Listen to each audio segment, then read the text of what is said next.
Birinci inqilab insanın təfəkküründə olmalıdır, düşüncəsində olmalıdır. İnsanlar sağlam düşünə bilməsələr, sağlam seçim edə bilməyəcəklər. Ancaq budur məsələ.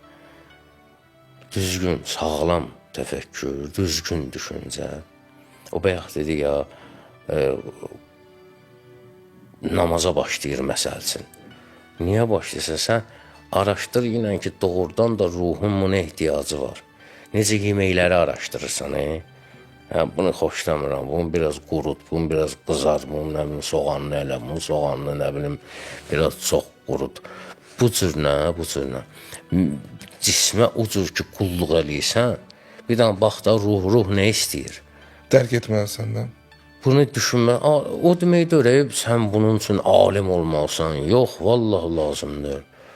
Bir dənə hər şey kənara qoyub normal bir düşünəsən.